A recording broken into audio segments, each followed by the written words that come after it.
Doctor Deepika Arya है। मैं राजकीय आयुर्वेदिक चिकित्सालय में चिकित्सा अधिकारी के पद पर कार्यरत हूँ।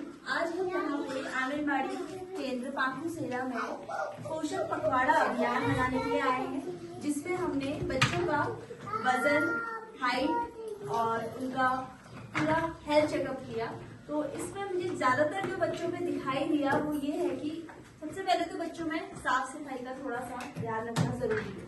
बच्चों के नाखून बहुत बड़े हुए हैं, दांतों में कीड़े लगे हैं, है ना। तो इन चीजों का हमने ध्यान देना है कि बच्चों की साफ सफाई हमें प्रॉपर रखनी है। हाइजीन बच्चे का अच्छे से मेंटेन हो, क्योंकि अगर प्रॉपर शरीर की साफ सफाई नहीं हुई है तो अंदरूनी तौर पर बच्चा कैसे स्वस्थ होगा। अगर वो हमारे तो बच्चे को आपने नहलाना है डेली, बच्चे को आपने ब्रश अच्छे से कराना है डेली टाइम 2 टाइम पे। और सबसे मेन जो पोषण से रिलेटेड है हमारा खान पान। बच्चे का जो खान पान है वो संतुलित होना चाहिए। संतुलित का मतलब है कि बच्चे का जो भोजन है वो सभी चीजों से मिलकर बना है ना। हमने जो बच्चे को सिर्फ एक चीज नहीं देनी है, जैसे आपने सिर्फ बच्चे को चावल दे दिया या दाल दे दी, ये एक संतुलित आहार नहीं हुआ। संतुलित आहार हम इसे तब मानेंगे जब हम दाल चावल के साथ उसको दही दें, सलाद दें, दूध दें। तो इससे बच्चे को carbohydrate, protein, fat, vitamin, minerals, ये सभी चीजें मिलती हैं। ये सब चीजें जब मिलती हैं तब हम उसे एक संतुलित भोजन, पोषित भोजन या एक बैलेंस डाइट बोलते हैं, है ना। तो हमारी जो डाइट है उसमें हमने carbohydrate, fat, protein, minerals, vitamin, ये पांचों की पांचों चीजें होनी चाहिए। अभी हमें मिलेगी कैसे? कार्बोहाइड्रेट जो है वो हमें एनर्जी प्रोवाइड करता है, यानी हमें एनर्जी देता है। वो हमें मिलता है हमारे चावल से, जो भी हमारी मतलब खान वाली चीजें हैं, जैसे चावल हो गया, रोटी हो गया, अनाज हो, ये हमें कार्बोहाइड्रेट से मिलता है। इसके अलावा प्रोटीन की बात करें तो प्रोटीन हमें दूध से, दही से, अंडे से या फिर मीट जो खाते हैं उससे। तो ये हमें प्रोटीन दालों से, अगर वेज है तो दाल आप बच्चे को जितना अच्छा देंगे उतना अच्छा बच्चे को प्रोटीन है ना। और प्रोटीन क्यों जरूरी है? प्रोटीन हमारे ब्रेन के डेवलपमेंट के लिए बहुत जरूरी है।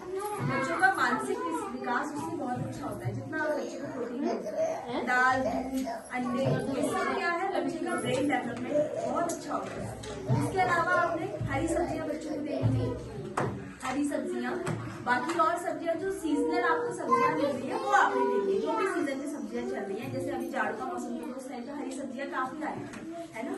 और इसके अलावा हम बात करें, ये तो हो गया कार्बोहाइड्रेट, प्रोटीन, फैट जो आप दे रहे हो। विटामिन मिनरल्स कहाँ से मिलेगा हमें? विटामिन मिनरल्स मिलेगा हमें बच्चों को फल जितना अच्छा देंगे। डेली आपने बच्चे को एक ना एक फल जरूर खिलाना है खाने के बीच में, है ना। आपने सुबह नाश्ता कराया, दिन में खाना कराया, दिन का जो टाइम है आप बच्चे को कोई एक फल, चाहे केला, सेब, जो भी उसका मन है या कोई सीजन में जो फल चल रहा है। इसके अलावा आप बच्चे को ड्राई फ्रूट सुबह रात को आप भिगा दीजिए, कोई बादाम, अखरोट, पिस्ता, है ना, ये चीजें आप रात को भिगा दीजिए। अगले दिन आप इसे बच्चे को सुबह सुबह छिलके निकाल के बच्चे को दीजिए। तो ये बच्चे को बहुत अच्छा, इससे प्रोटीन मिलेगा, बच्चों को फैट, अच्छा फैट मिलेगा, ओमेगा 3 फैटी एसिड होता है इसमें। ये क्या करेगा, बच्चों का ब्रेन डेवलपमेंट बहुत अच्छा होगा। तो डाइट का हमें मेनली ध्यान रखना है, क्योंकि अगर बच्चे की डाइट हम स्टार्टिंग, अभी तो बच्चा छोटा है, इसी उम्र से अगर हम बच्चे को ध्यान देंगे तो आगे चल के बच्चे खुद ब खुद एक स्वस्थ जीवन बिताएगा, है ना। क्योंकि अभी क्या है, बच्चों को बच्चे की एज में उन्हें खाना भी उतना अच्छा चाहिए, हेल्दी डाइट होगी उतना अच्छा बच्चा एक्टिव बनेगा। तो आपने स्टार्टिंग से ही बच्चे के खान पान पे ध्यान देना है। इसके अलावा बच्चे की वैक्सीनेशन प्रॉपर होनी चाहिए, है ना। यहाँ आंगनबाड़ी केंद्र में आपको वैक्सीन मिल जाता है, तो आपने यहाँ पे बच्चे को वैक्सीन कराना है, जो भी उसका एज वाइज वैक्सीन है, प्रॉपर वैक्सीनेशन हो बच्चे का, भोजन अच्छे से हो बच्चे का। और आपने हाइजीन का मेन ध्यान देना है कि बच्चा खाने से पहले अपने हाथ अच्छे से धुले, डेली नहलाइए। मौसम ठंडा है तो 2 दिन छोड़ के नहलाइए, गर्म